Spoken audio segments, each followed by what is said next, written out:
নমস্কার বন্ধুরা, আবার চলে এসেছি একটা নতুন ভিডিও নিয়ে।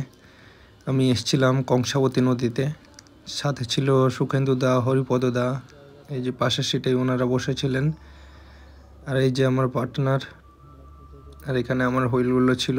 আমি এখানে বাম ধরার চেষ্টা করছিলাম, পোনা মাছও হচ্ছিল মাঝে মাঝে, বাট মেনলি ট্রাই করছিলাম বড় বড় সাইজের বাম ধরার।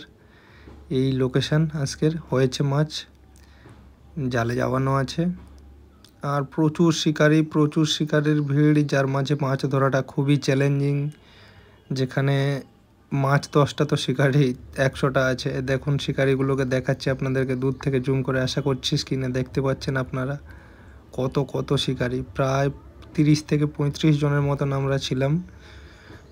কিন্তু নদী কাউকে খালি হাতে ফেরত দেয়নি, মা সবাইকে দিয়েছে মাছ। আমরা সবাই কম বেশি পেয়েছি। দেখুন কত শিকারি, শুধু এপার সেপার মিলে কত শিকারি। ডান দিকে আরও শিকারি আছে, আপনাদেরকে দেখানো হচ্ছে। দেখুন আপনারা কত শিকারি। আর যারা লোকেশনটা জানতে চাচ্ছেন, এটা হলো পাঁশকুড়া রানীহাটি ঢাল, অনেকে ময়রার ঢাল নামেও চেনে, কংসাবতী নদী। এই হলো আমার হুইল, 3টে হুইল পড়ে আছে। দেখা যাক কি হয় রেজাল্ট। যে দাদার একটা খুব বড় সাইজের মাছ লাগলো, খুব বড় সাইজের রুইটি প্রথমে অনেকটা সুতো টেনে নিয়েই মাছটা উপরে উঠে জাম্প করলো। বড় 4 থেকে 5 কেজি সাইজের হবে কম করে। তো মাছটা কোনো আর সুতো টানছিল না, চুপচাপ করে চলে আসছিল। তো দেখুন দাদা কিভাবে ধরে, হ্যান্ডেল করে, আর দাদার কিভাবে মাছটা পায় না দেখতে থাকুন আপনারা।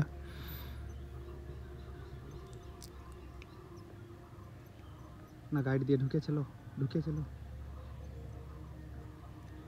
দেখুন এখানেই ভুলটা করলো দাদা। একটু জলে নেমে মাছটাকে বনের ভেতর না ঢুকতে দিলেও পারতো, কিন্তু দাদা জলেই না নেমে মাছটাকে বনের ভিতর আটকে দিয়ে সেই জলে নামবে, কিন্তু মাছটা আর পাবে না। সুযোগ সবার আসে না, যখন আসে সেটাকে ঠিকঠাকভাবে কাজে লাগাতে হয়।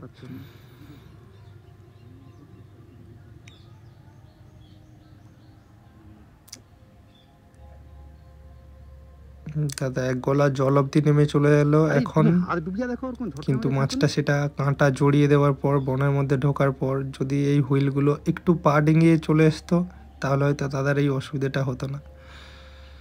বড় সাইজের মাছ ছিল, আমরা সবাই দেখেছিলাম। মাছটা ড্র্যাগ টেনেই জাম্প করে উঠে গেছিলো একদম নদীর ওপর লেগে। দাদা মিস করে ফেললো। আমি ওখান থেকে আবার চলে এসেছিলাম একটু বাম দিকে বালির চরগুলোতে। এই আমার ডিম, এই আমার টোপ, স্ক্রিনে দেখতেই পাচ্ছেন। এই দুটো বোতল ফেলে রেখেছিলাম বাম ধরার জন্য।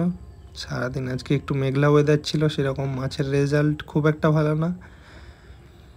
লেগেছে কারোর, যার লাগেনি তার একটু কমই লেগেছে। পোনা মাছগুলো বিশেষ করে পড়ছিল, রুই মাছগুলোই, কিছু কালীবাউস আর মৃগেলও পড়ছিল।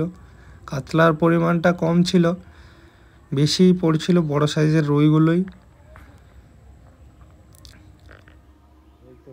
দেখুন দাদার আবার একটা মাছ লাগলো একদম জলের দাঁত থেকে। দাদা তাড়াহুড়ো করে টেনে তুলতে গিয়ে মাছটাকে মিস করে দিল, বড় সাইজের মাছ। তারপর আমাদের অপেক্ষা করতে করতে সন্ধে হয়ে গেল, প্রায় শিকারীরা বাড়ি চলে গেছে। যেহেতু আমাদের মাছ হয়নি, আর আমরা আজকে প্রিপারেশান নিয়েই এসেছিলাম যে সন্ধ্যেবেলাটা দেখব, কারণ আগের দিন সন্ধ্যাবেলা একটা বড় রুই হয়েছিল প্রায় 4-এর মতন আমার, আর আমার সাথে দাদা ছিল, দাদারও একটা হয়েছিল প্রায় 3-3.5-এর মতো। তো আমরা আজকেও প্রিপারেশান নিয়েই ছিলাম, সন্ধ্যেবেলা বসে আছি, অপেক্ষা। মাছ ধরার সবথেকে বড় অস্ত্র বা গোপন টোপ যেটা বলেন, সেটা হলো অপেক্ষা ছাড়া কোনো দিনই সফল হওয়া যায় না। তো অপেক্ষা তো করতেই হবে। তারপর আমরা রাতে সেরকম কেউ মাছ পাইনি। দাদা একটা রুই পেয়েছিল মোটামুটি সাইজের 1.5-2-এর, আমার একটাও রুই হয়নি। কিন্তু আমি অন্য মাছ খুব অনেক পেয়েছি রাতে, আমরা সবাই ধরেছি। এই দেখুন যেগুলো হচ্ছে এই চিংড়ে, পুরো রাতে পূর্ণিমা হয়ে গেছিলো। আর এই যে আমার সারাদিনের বামগুলো সাইজ থেকে বুঝতেই পারছেন, খুব ভালো সাইজের বাম। আর অনেক চিংড়া গুড়িয়েছি রাতে পূর্ণিমার জোয়ার লাগার সময়। আমরা জাস্ট বড়শিগুলো কুড়োচ্ছিলাম, বাড়ি চলে আসার জন্য 12টার পরে দেখি পুরো নদীতে 4 সাইডে আমরা বালির চরেই ছিলাম, আপনারা দেখতেই পাচ্ছিলেন বালির চরে বসেছিলাম, তো গোটা বালির চরে চিংড়া উঠে ভর্তি। যদি 3-4 জন দাদা ছিল আমার সাথে, তো সবাই মিলে কম করে ভালো পরিমাণ চিংড়ি কুড়িয়েছি। আরও একটা জিনিস বাড়ি আসার সময় কুড়িয়ে পেয়েছি, সেটা দেখলে আপনারা বুঝতে পারবেন। এটাকে কে কী নামে জানাবেন। এই দেখুন, এটা বাড়ি আসার সময় রাস্তার ওপরে যাচ্ছিল, তো কেউ কুড়িয়ে নিয়ে এলাম। বাড়িতে ছোট বোন আছে, ছোট বোনকে দেখানোর জন্য। আর এই যে দিদা মরা মাছগুলো ছাড়িয়ে নিচ্ছে, চিংড়াগুলো কিছু জীবিত ছিল, জীবিতগুলোকে জাবিয়ে রেখেছি। জল দিয়ে জিরানোও দেব, যদি বেঁচে থাকে তো সকালে পুকুরে ওদেরকে ছেড়ে দেওয়া হবে, কারণ মাছ তো আছে বাড়িতে। আর এগুলো অনেকটা ছোট সাইজের, সেরকম একটা মোটামুটি সাইজের, খুব একটা বড় সাইজের না। যদি এগুলোকে বাড়ির পুকুরে ছেড়ে দিই আরও বড় হবে। ধন্যবাদ পুরো ভিডিও দেখার জন্য। দেখা হচ্ছে আবার নতুন কোনো ভিডিওতে। পাশে থাকুন, সাপোর্ট করুন।